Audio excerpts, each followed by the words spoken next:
Bienvenidos, muchas gracias por su participación. Entonces, vamos a hablar un poquito de trastornos del sueño y vamos a hablar de las categorías que fueron documentadas en el último consenso realizado, que fue el tercer consenso por la Sociedad de Desórdenes del Sueño. Entonces, tenemos que los trastornos del sueño están categorizados como insomnios, trastornos relacionados con el movimiento y trastornos relacionados con hipersomnias o con alteraciones pues, propias de la respiración. En este debate, en aras del tiempo, vamos a enfocarnos en la primera categoría, que es el trastorno de insomnio, el trastorno de insomnio de corta duración y otros trastornos de insomnio, dado que es una de las consultas principales que vemos pues, en la práctica clínica. Entonces, como les venía comentando, también tenemos trastornos de origen mixto, trastornos de alteración del ritmo circadiano, al cual vamos a hacer un pequeño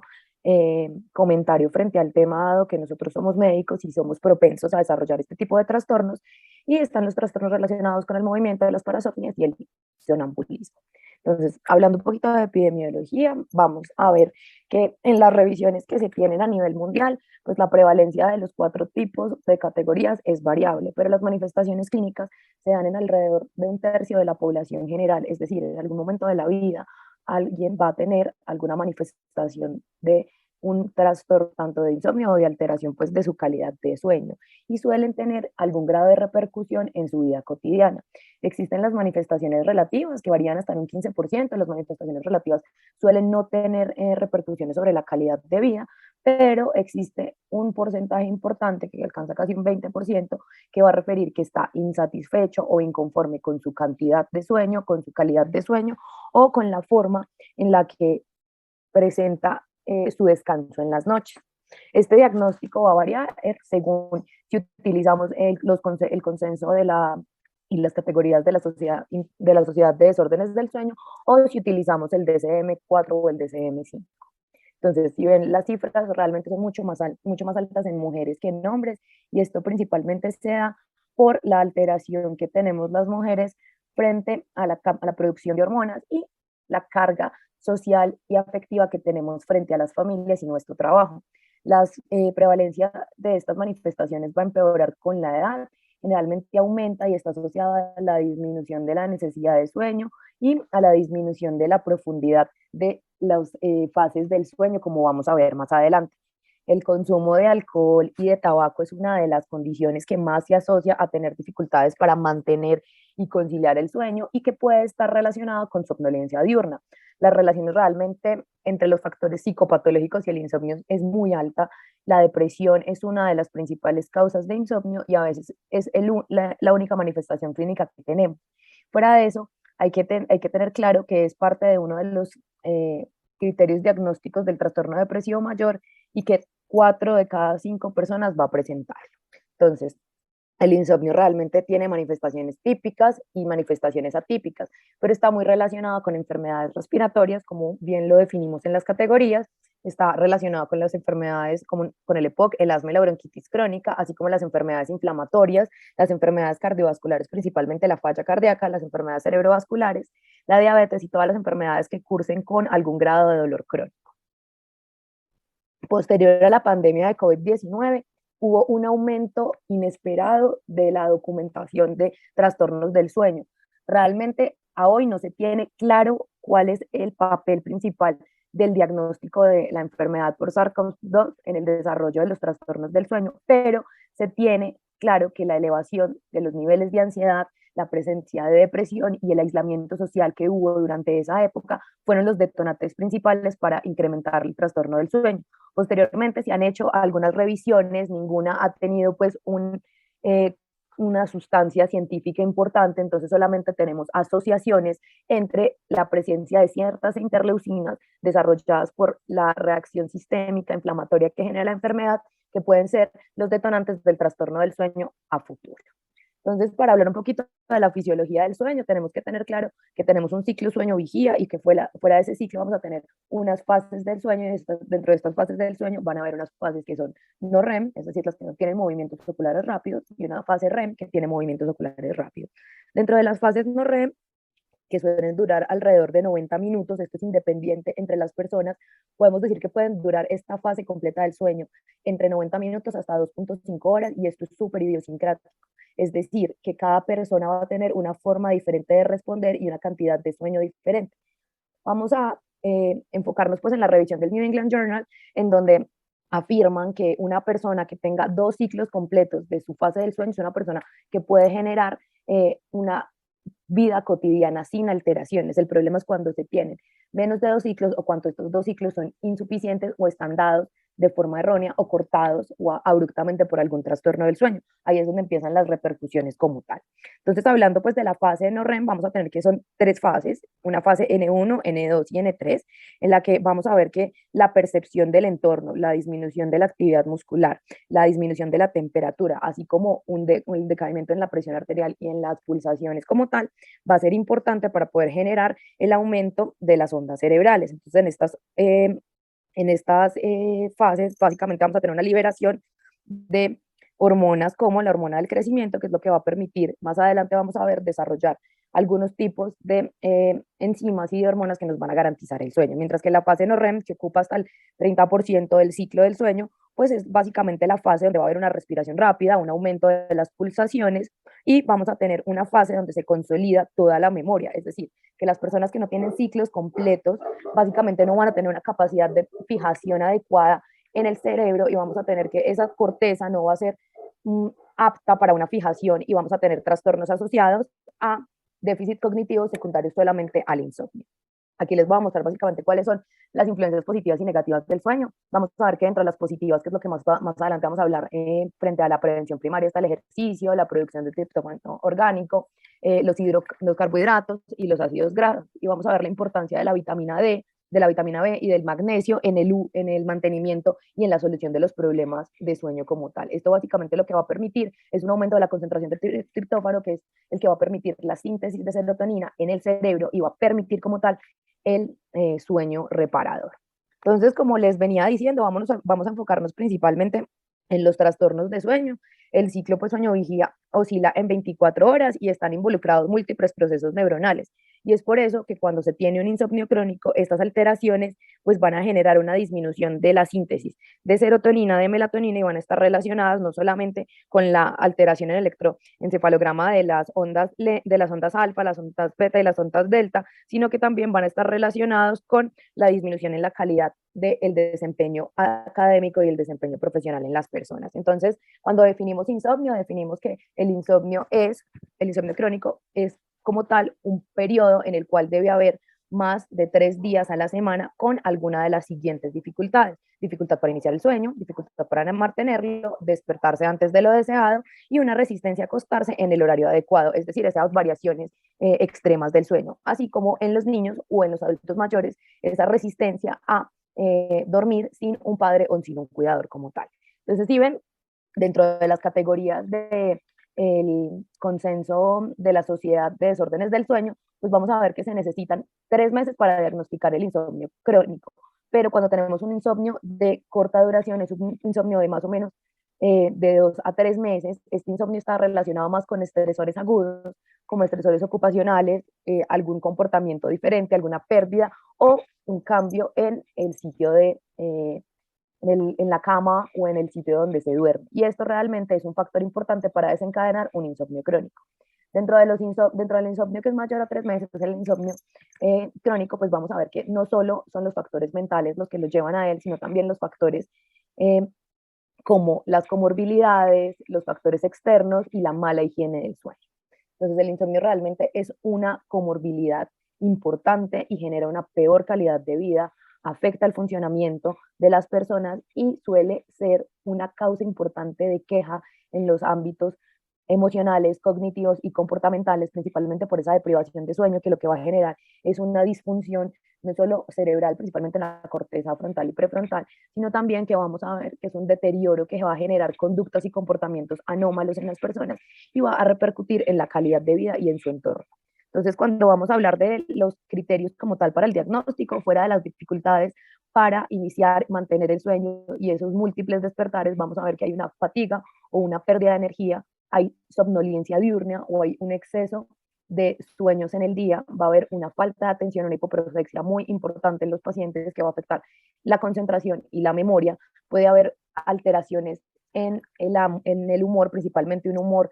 más bien apático, y puede haber alteraciones tanto en las funciones académicas como ocupacionales, y esto suele tener efectos negativos en la función familiar y en la carrera de los pacientes. Según el DSM-5, las manifestaciones clínicas diurnas y nocturnas pues deben estar presentes por al menos 3 semanas, igual que en el consenso de la Sociedad de Desórdenes del Sueño, y deben durar por lo menos 3 meses. Se reconoce básicamente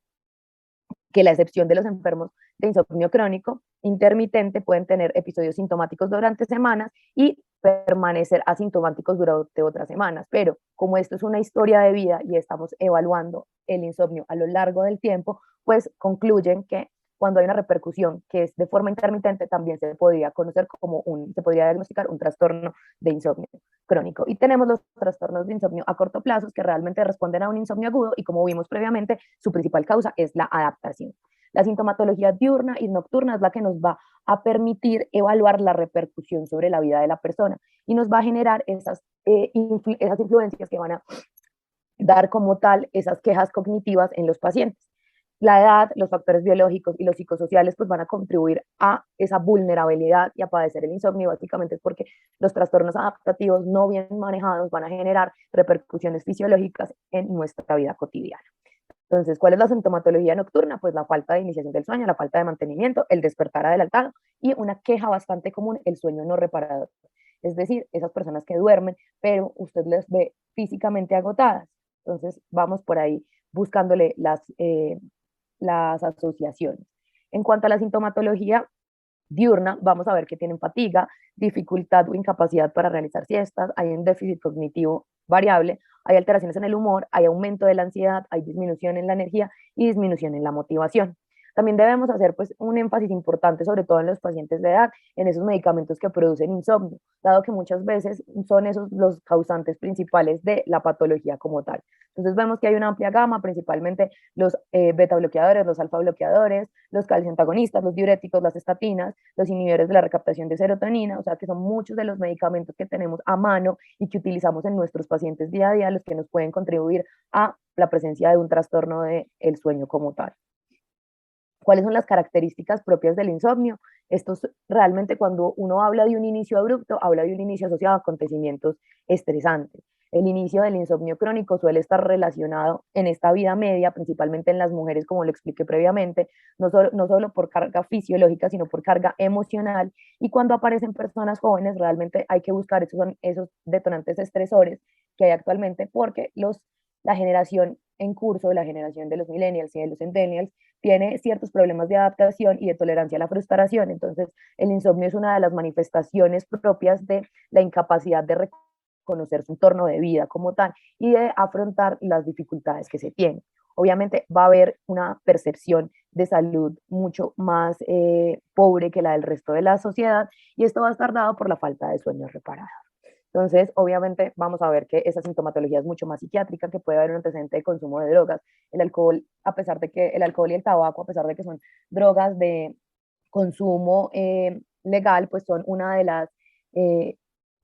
drogas más asociadas a los trastornos de insomnio, y muchas personas lo van a usar como automedicación, es decir, no, yo me voy a tomar un trago antes de dormir para mejorar mi calidad del sueño. Pues vamos a ver más adelante que esto lo que va a hacer es disminuir la concentración de triptófano, que va a ser uno de los precursores de la melatonina, y va a disminuir la concentración de la melatonina como tal. Entonces, al realizar el ritmo circadiano, pues no va a alcanzar los niveles esperados y va a tener una deprivación aún mayor de sueño. Hay personas pues que a la hora de dormir les cuesta relajarse, sobre todo esas personalidades tipo A, que son personalidades que son muy perfeccionistas, muy autocríticas, pues van a tener problemas sobre todo en el momento de estar tensos y ansiosos, y van a generar una rumiación de pensamientos, que es lo que va a impedir la conciliación del sueño. Y obviamente vamos a asociar estos despertares frecuentes a esas preocupaciones obsesivas, e incluso a las manifestaciones como pesadillas o sueños vívidos de esta rumiación. ¿Cómo hacemos el diagnóstico? Vamos a ver que el diagnóstico es 100% clínico, que la polisomnografía es una ayuda clínica para diagnosticar los trastornos de insomnio crónico, pero realmente la indicación no está asociada a trastornos de insomnio crónico. Vamos a ver que la principal asociación y la principal indicación es para evaluar los trastornos respiratorios del sueño, sobre todo la apnea obstructiva del sueño y la titulación de los dispositivos de presión positiva en las vías aéreas, así como la evolución de las terapias asociadas a los mismos. Entonces, la polisomnografía como diagnóstico del insomnio crónico no nos va a aportar mayor información y simplemente nos va a generar un aumento en la carga prestacional del sistema de salud. ¿Cómo hago la evaluación? Un segundito, qué pena con ustedes. Entonces vamos a primero a evaluar que hay aspectos generales, que hay aspectos que debemos, que hay aspectos generales, entonces debemos centrarnos no solamente en la historia clínica actual, sino en la historia clínica de toda la vida, es decir, hacer un enfoque más desde la psiquiatría que desde la medicina como tal, evaluando toda la historia de vida del paciente, aspectos sociodemográficos y la queja general. Hay que hacer una evaluación importante de esa historia del sueño. Hay que mirar a ver si el detonante es actual o viene siendo un detonante de hace varios meses o años. Hay que mirar una historia médica general especial, buscando pues las patologías que pueden generar algún grado de insomnio y que pueden posterior cronificar este insomnio. La historia psiquiátrica muy importante porque muchas de las patologías psiquiátricas representan uno de los síntomas es el insomnio y representan pues un porcentaje importante en el diagnóstico de insomnio crónico, la historia farmacológica y el abuso de sustancias, no solamente de sustancias lícitas, sino de sustancias ilícitas. Vamos a ver que a pesar de la popularización del MDMA, que es una de las sustancias que ahora se consume ampliamente en la población y que refieren que tiene algún grado de aumento en la producción de la melatonina, pues estas sustancias al uso crónico simplemente van a tener un aumento en la activación glutamatérgica y esto va a impedir una relajación adecuada y va a disminuir la concentración del glutamato. Entonces vamos a ver que es un curso de vida, que deben haber episodios previos, no solamente el episodio actual, o sea, no nos podemos enfocar en el motivo de consulta inicial, sino evaluar los episodios previos, evaluar la presencia de repercusiones diurnas, la sintomatología que les mostré previamente, intentar diferenciar si está asociado al inicio del sueño o al final del sueño. ¿Por qué? Porque nos va a permitir hacer un enfoque diferente en el manejo farmacológico y no farmacológico. Cuando hablamos de dificultad de conciliación, podemos enfocar las terapias no farmacológicas desde el punto de vista de la psicoterapia, más en evitar la rumiación, y cuando tenemos problemas de mantenimiento, pues debemos evaluar si tiene o no una asociación con algún trastorno o con una enfermedad médica general. Hay que ver qué tan alterado está ese ciclo de sueño, si realmente las 18 horas de ciclo sueño-vigilia sí se cumplen o si estamos excediendo ese ciclo básicamente por deprivación de sueño asociado pues principalmente a los trabajos de turnos, y realmente mirar si hay un requerimiento de la realización de un estudio de sueño, más cuando sospechamos que el insomnio sea secundario. Recordemos pues que el insomnio primario es más asociado al insomnio crónico y el insomnio secundario es mucho más asociado a las enfermedades respiratorias. Entonces aquí tenemos que según el desorden de sueño que estemos sospechando, pues vamos a tener diferentes intervenciones farmacológicas y no farmacológicas y vamos a tener formas de diagnóstico clínico. Entonces, realmente para el insomnio la principal es una historia clínica completa, un cuestionario como tal y hacer pues los test de Stop Bank o Alertpot para mirar si realmente hay una somnolencia diurna. Cuando hay problemas relacionados con el sueño, pero están directamente asociados a problemas respiratorios, la polisomnografía es el momento, el examen para indicar, y realmente se prefiere pues como medidas no farmacológicas la pérdida de peso y el uso de sistemas que generan presión positiva en las vías aéreas. Cuando tenemos el síndrome de piernas inquietas, vamos a ver que es mucho más clínico el diagnóstico y que las medidas no farmacológicas realmente no están indicadas, tienen más no farmacológicas tienen medidas más farmacológicas, desde el uso de agonistas DOPA,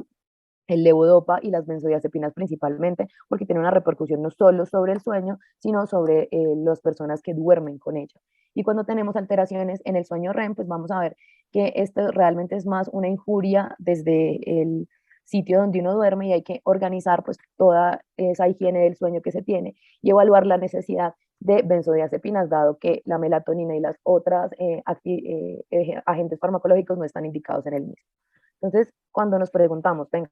vamos a hacer un tratamiento no farmacológico, vamos a hacer un tratamiento farmacológico, ¿cuál es la pregunta? La idea es que se inicie con el tratamiento no farmacológico y posteriormente se inicie el tratamiento farmacológico. Vamos a ver que las intervenciones no farmacológicas tienen una importancia gigante en la regulación del sueño, dado que disminuyen esa actividad del sistema nervioso simpático y nos generan un aumento del parasimpático para disminuir esa compensación, esa hiperactividad. Dentro de las farmacológicas vamos a ver que tenemos principalmente los agonistas de las benzodiazepinas, están pues el Zolpidem, principalmente como el más usado, y vamos a ver que tenemos una diferencia entre las dosis entre los pacientes que tienen menos de 65 años y más de 65 años. Entonces, pues las dosis van a ser titulaciones mucho más pequeñas y la idea es evaluar dosis-respuesta. Así que uno empieza de forma mucho más cauta en los mayores de 65 años con dosis más pequeñas, a pesar de que los pacientes refieran que realmente no han tenido una adecuada respuesta al tratamiento. Vamos a tener también los antidepresivos, los tricíclicos y la mirtazapina. La mirtazapina tiene un problema y es que es orexígena y hace que genere un aumento de peso en los pacientes. Entonces vamos a ver que esta es más mejor tolerada por estos pacientes que necesitan un poco, que fuera del trastorno de sueño están asociados a trastornos como la depresión y que fuera de eso tienen una anorexia pues como tal. Y tenemos obviamente el ramelteón y los anticonvulsivantes como otras dosis mucho más grandes para el manejo pues del insomnio. Si ven, aquí estamos con todas las intervenciones no farmacológicas y vemos que las intervenciones no farmacológicas son de las que mejor dosis respuesta tienen, es decir, cuanto más intervención farmacológica, no farmacológica tengo, mejor va a ser mi respuesta al trastorno de sueño. Y vamos a ver cómo cada una de ellas va a acercarse muchísimo más a una mejoría completa o una resolución del trastorno como tal. Ahorita vamos a ver que vamos a tener un énfasis importante en la alimentación, en la restricción del sueño y en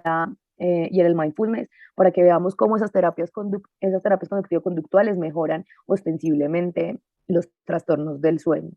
Y aquí les traigo los diferentes estudios que se han realizado desde 1991 comparando el uso de medidas farmacológicas versus medidas no farmacológicas, en donde vemos que el aumento del N3, que es el finalizar de la fase no REM, que es la que nos va a garantizar la entrada en el sueño REM, no se ve superado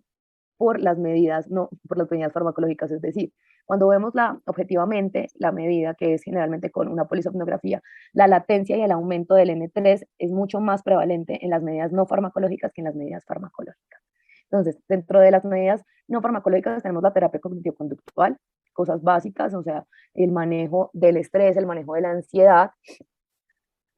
con una forma importante de identificar los detonantes y realizar educación en reducirlos, la restricción de sueño, idealmente tener horas establecidas y evitar las siestas diurnas, y si la siesta es muy necesaria que no sea mayor a 20 minutos, practicar meditación y mindfulness, practicar yoga y tai chi y generar un automonitoreo del sueño. El automonitoreo del sueño nos va a llevar a evaluar la duración de las fases del sueño y evaluar si usted tiene un sueño de 90 minutos o si tiene un sueño de 2.5 horas. Así garantizar que cumpla por lo menos 2 ciclos completos de sueño para poder efectuar sus actividades de la vida diaria sin alguna restricción. Entonces, ¿qué otras medidas tenemos? Entonces vamos a hablar de los estudios que se han hecho en mindfulness y principalmente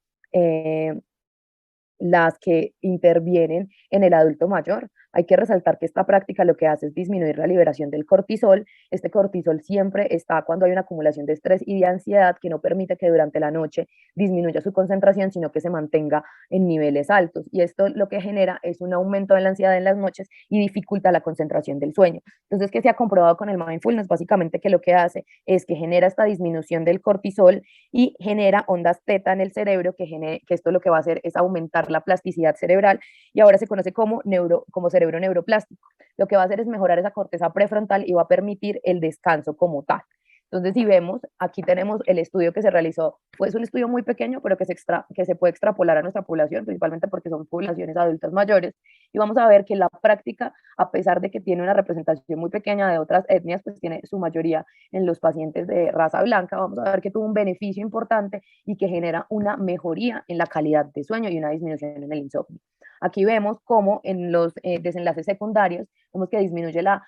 presencia de ansiedad, la presencia de depresión, la presencia de fatiga y disminuye sobre todo esa cantidad de horas que pasan las personas tratando de dormir en la cama. ¿Qué otro uso puede tener? Bueno, tenemos la melatonina como un uso racional y seguro en los trastornos de sueño, principalmente porque la melatonina nos va a aumentar la concentración de triptófano de H5-hidroxitriptamina en el cerebro, que es el precursor de de la serotonina, y nos va a ayudar a generar una concentración mayor de la misma. ¿Que se debe tomar a horario? Sí, se debe tomar a las 5 p.m. para mejorar el ritmo circadiano y alcanzar un pico máximo en la hora del sueño. Esto realmente no va a inducir el sueño, lo que va a ayudar es a que se concilie el sueño más fácil cuando se llegue a la cama y que se permanezca dormido durante más tiempo. ¿Qué debo hacer en un adulto mayor? Que es una de las preguntas que uno suele hacerse básicamente. Entonces, hay que evaluar, ¿realmente es un insomnio crónico o realmente lo que tiene mi paciente es un insomnio generado por alguna patología crónica? Entonces, si tiene una depresión, pues yo realmente no le voy a tratar el insomnio solamente, sino que debo tratar la causa básica del insomnio, que sería el trastorno del humor. Si tiene una falla cardíaca, pues debo optimizar el manejo para la falla cardíaca para disminuir esos despertares, así como las alteraciones o las enfermedades respiratorias que debo tener. Entonces, si hay una hipoxia, pues un hipercamio, de considerar la presencia de algún trastorno del sueño de origen respiratorio y mirar el beneficio de mi paciente frente a los diferentes dispositivos de presión positiva. Si tengo dolor, pues lo que tengo que hacer es optimizar el manejo del dolor. Si realmente tengo una nicturia, pues entonces debo evaluar si hay alguna causa que me la desencadene y controlarla, evaluar en la polifarmacia, como vimos inicialmente, cuáles son los medicamentos que generan esa, ese aumento de la incidencia del insomnio, y si tiene o no demencia, pues controlar estas repercusiones con medidas no farmacológicas. Entonces, ¿cuál es el impacto de la alimentación? Y acá quiero dejarles un mensaje muy importante, es que en esta charla, como han visto, estamos enfocados más en las medidas no farmacológicas y en la forma de prevención, como vamos a ver ahora con los 10 con el top 10 de las medidas para la prevención del insomnio, y es que el impacto de la alimentación, principalmente el uso de probióticos, el uso de magnesio y el tener niveles de vitamina B12, va a generar un impacto positivo en el sueño y va a disminuir la presencia de insomnio como tal. Realmente cuando uno evalúa estas deficiencias nutricionales, lo que puede identificar es que estas deficiencias nutricionales generan un trastorno del sueño, y cuando las corregimos podemos resolver de forma clara estos trastornos, y esto principalmente es porque hay una asociación entre la producción del triptófano y la melatonina en la falta de consumo de frutas, verduras y de proteínas, y lo que va a garantizar esta adecuada alimentación y el mantener el eje gastrointestinal saludable es que vamos a garantizar la producción endógena de triptófano, que nos va a que nos va a generar una producción adecuada de melatonina. Cuando tenemos la higiene del sueño, pues esta revisión básicamente la hice del libro de Salud en el Anciano, pero considero que es aplicable a todo tipo de personas, porque el regular el sueño, el evitar el tiempo excesivo en la cama, el evitar excesivas siestas diurnas, realizar actividad física en horas de la mañana, generar exposición solar. A veces estamos demasiado confinados a las oficinas y no producimos vitamina D, ni permitimos que la melatonina, que tiene una producción asociada con la estimulación solar, se produzca. Entonces obviamente siento que es muy aplicable a todo tipo de personas. Hay que disminuir los estimulantes. Aquí hay una diferencia, es que en ciertas revisiones, sobre todo en las del New England Journal, refieren que los estimulantes deben disminuir después de las 2 de la tarde, en el libro lo manifiestan después de las 5 de la tarde, y hacen énfasis sobre todo en el consumo de las metilxantinas, el alcohol, el café, el consumo de tabaco y la nicotina debería ser ligado solamente a las mañanas cuando se está haciendo, y la regulación del consumo de cafeína no debería ser más de 3-4 tazas al día. Hay que cenar temprano, hay que cenar en poca cantidad, incluyendo la mayor cantidad de grupos alimentarios. Idealmente la cama debería ser una cama confortable, y el uso de la cama solamente debería ser para dormir y para realizar actividades sexuales. Cuando tenemos los 10 mandamientos del sueño saludable, entonces cumplir horarios, restricción de alcohol, comidas no copiosas, comodidad en el lugar en donde duermo, evitar el ruido y la luz, realizar siestas no mayores a 45 minutos, idealmente no mayores a 20 minutos, cafeína, evitar las 6 horas antes de acostarse, ejercicio, idealmente en las mañanas. La temperatura del sitio donde yo duermo debería ser adecuada, o sea, no puede ser ni muy caliente ni muy frío, porque esto me va a generar aún más repercusiones, y mi cama no la debería usar para algo más que dormir. Entonces, vamos a hablar aquí ya como cosas muy pequeñas de los trastornos del sueño relacionados principalmente con los trastornos respiratorios. La apnea central, vamos a ver que es un patrón repetitivo de interrupciones del sueño que están asociados a hipoxia y al aumento del tono simpático que produce una apnea como tal. Los trastornos por apnea obstructiva del sueño se caracterizan pues por un estado de sueño episódico que hace un despertar en el momento en el que hay un colapso de las vías respiratorias superiores, y lo que genera es la reducción de la ventilación, generando hipoxia, hipercapnia, y así se genera el despertar como tal. Y en la hipoventilación relacionada con el sueño, pues es más común en las enfermedades neuromusculares y los trastornos pues de musculoesqueléticos. Entonces aquí básicamente hay un problema con la restricción de la caja torácica y con la debilidad muscular, lo que va a permitir es que esa hipoventilación genere alteraciones en los ciclos de sueño REM y los no REM, y evita que se progrese al no REM, que es en donde hacemos la consolidación como tal. Entonces aquí en la somnolencia secundaria, los trastornos ligados a los trastornos respiratorios ligados al sueño, sí se indica una polisomnografía, se debería categorizar los fenotipos por historia clínica y se deben hacer los diagnósticos diferenciales principalmente entre apnea, hipoapnea y síndromes de hipoventilación alveolar, como lo son las enfermedades crónicas obstructivas, el asma y todos los desencadenantes pues, de las patologías respiratorias. Entonces, para esto, principalmente sistemas de presión positiva y polisomnografía. Mientras que en la narcolepsia y en la cataplejía vamos a ver que es una enfermedad neurodegenerativa que suele ser frecuente, que está dada por la pérdida de neuronas que producen incretinas, y estas incretinas van a generar una deficiencia de la incretina 1 y la orexina 1 en el líquido cefalorraquídeo, y es lo que va a generar la somnolencia diurna y las cataplejías, así como las alucinaciones y la parálisis del sueño. Entonces, ¿qué sucede? Pues hay siestas inoportunas, es decir, yo estoy hablando con la persona y de pronto se queda dormida, y ocurren y pueden ocurrir en situaciones pasivas como activas. Y esos ataques suelen ser generados de forma brusca y hay un aumento del tono muscular o una pérdida del tono muscular, y están desencadenados también por eventos estresantes o por eventos emocionales. El diagnóstico suele ser clínico y el tratamiento realmente es un tratamiento conductivo-conductual, una higiene del sueño como ya la vimos, y podemos apoyarnos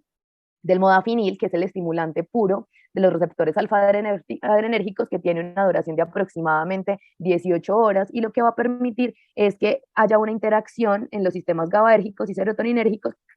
y va a disminuir la presencia pues, de estos ataques. Entonces tenemos que los antidepresivos tricíclicos también son una forma de tratamiento no tan efectiva como el modafinil, y los inhibidores de la recaptación de serotonina y de serotonina y de adrenalina pues van a ser un coadyuvante principalmente en estos mismos. Cuando hablamos de la hipersomnia idiopática, realmente es una enfermedad que se caracteriza por una somnolencia diurna casi permanente. Hay dos formas, la monosintomática y la polisintomática. La monosintomática es esa somnolencia diurna excesiva, y la polisintomática básicamente nos va a conllevar alteraciones en el sueño y a sensación de borracheras al despertar. ¿Cómo hago el diagnóstico? Lo hago con una polisomnografía y un test de latencia. El test de latencia es la polisomnografía que continúa posterior al finalizar del sueño y que me mide la necesidad o el tiempo que yo me demoro en volver a retomar mi sueño, y el diagnóstico diferencial pues siempre va a ser la narcolepsia sin cataplejía. Otras causas de sueño, entonces tenemos la hipersomnia asociada a trastornos médicos, a consumo de medicamentos o sustancias psicoactivas, a algún trastorno psiquiátrico, a malos hábitos del sueño y a causas neurológicas como tal. Entonces, la somnolencia de causas neurológicas, vamos a ver la que está asociada a la hipertensión intracraneana, a la localización de tumores que provocan una, eh, una presión sobre el hipotálamo posterior, la región pineal o la región peducular, y esto lo que va a generar es un trastorno del sueño sin hipertensión asociada. Obviamente los trastornos vasculares, los trastornos pues, principalmente como los ictus y las enfermedades degenerativas o infecciosas que van a provocar una alteración en ese ciclo sueño-vigía. Cuando hablamos del síndrome de insuficiencia del sueño, vamos a hablar que son trastornos extrínsecos, que es un trastorno que se produce básicamente el individuo por no obtener unas horas adecuadas de sueño, y que lo que genera es un nivel de vigía alterado durante el día. Estas enfermedades realmente hay de dos tipos, la verdadera, que es realmente de origen fisiopatológico y que está asociada con enfermedades metabólicas, psiquiátricas o endógenas, y la no verdadera, que está asociada a la deprivación de sueño que podemos generar los seres humanos por X o Y motivo. ¿Qué problemas hay asociados a esto? Que hay un aumento en la accidentalidad vial, hay una reducción en el rendimiento académico y profesional, hay pérdida de interés en las actividades general, hay cambios drásticos del humor que pueden generar problemas personales y familiares, y hay alteraciones en la conducta, principalmente en las interacciones con otra persona. ¿Qué otros trastornos de sueño tenemos? Los trastornos del ritmo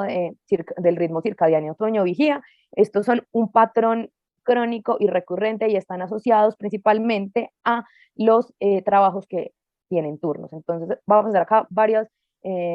como anotaciones importantes porque es uno de los problemas que desarrollamos el personal de salud. Entonces, es un trastorno que lo que hace es presentar una alteración en el ciclo sueño-vigía y que puede generar un deterioro asociado importante en los seres humanos. ¿Cuáles tenemos? Entonces tenemos el trastorno irregular del sueño, el trastorno avanzado de fase de sueño vigía, el trastorno de fase de sueño vigía retrasada y el trastorno del trabajo por turnos y el trastorno del desfase de horarios. Entonces aquí vamos a ver que en las intervenciones, la principal intervención que tenemos no solo es farmacológica, sino que es muy enfocada en el uso de la melatonina. Si ven todos los estudios que se han hecho desde 1993, tienen un punto a favor del uso de la melatonina y es que la melatonina disminuye la latencia para generar sueño posterior a un turno y aumenta hasta 3 horas el estar dormidos. Entonces, uno de los manejos principalmente de las deprivaciones de sueño generadas por los trastornos de turno, de sueños asociados a los trastornos, pues por el cambio de turno principalmente es la melatonina. Vamos a hablar 3 cositas de las parasomnias. Básicamente son eventos físicos indeseados, que son experiencias que ocurren durante la entrada del sueño y son fenómenos pues realmente que suelen ser benignos y se suelen asociar a esos cambios pues de las fases de sueño. Generalmente son sobresaltos, puede haber soliloquios, puede haber vocalizaciones o pueden haber movimientos simples y elaborados y que suelen ser relacionados con reacciones emocionales, perceptuales o una actividad vegetativa aumentada. Pueden ser conductas complejas y la polisomnografía realmente no nos la identifica, más bien es un diagnóstico clínico que debe hacerse como un diagnóstico diferencial de la epilepsia y de algunas alteraciones de enfermedades psiquiátricas. Entonces, ¿cuáles son las alteraciones? Pues tenemos las alteraciones del sueño al despertar, que son el sonambulismo, los terrores nocturnos y despertares con confusiones, y las parasomnias, básicamente las asociadas con el sueño no REM. Entonces, los trastornos de la conducta, que son las combinaciones básicamente entre los sueños no REM y no REM, los estados disociativos, las pesadillas recurrentes y la parálisis del sueño recurrente. Y otras parasomnias son los trastornos alimentarios, los trastornos disociativos, el síndrome de exposición cefálica, la enuresis y las parasomnias desarrolladas o asociadas con el consumo de sustancias o medicamentos. El sonambulismo realmente es más para un tratamiento general, es de naturaleza benigna, sin embargo, pues es una condición que genera problemáticas, principalmente porque pueden haber exposiciones violentas de las mismas. El tratamiento son benzodiazepinas y terapia cognitivo-conductual. Los trastornos del sueño relacionados con el movimiento se caracterizan por movimientos simples y estereotipados que perturban el sueño. Los pacientes pueden ser conscientes o no de los mismos y puede haber alteraciones en el sueño como insomnio, somnolencia y fatiga. Y ocurren realmente durante el sueño y afectan negativamente es al compañero de cama de la persona. Realmente hay un espectro muy grande, desde el síndrome de piernas inquietas hasta los trastornos relacionados con el consumo de sustancias y de medicamentos, pero vamos a enfocarnos principalmente en el síndrome de piernas inquietas, que es un trastorno relacionado y muy debido a la asociación pues, de movimientos de las extremidades, principalmente al inicio del sueño. Los criterios según la Sociedad de Desórdenes del Sueño son urgencia por mover las piernas y o mantener y o la presencia de sensaciones incómodas, principalmente durante el reposo y la inactividad. Suelen tener un alivio frente al movimiento y tienen realmente un aspecto circadiano que están asociados realmente al inicio del sueño.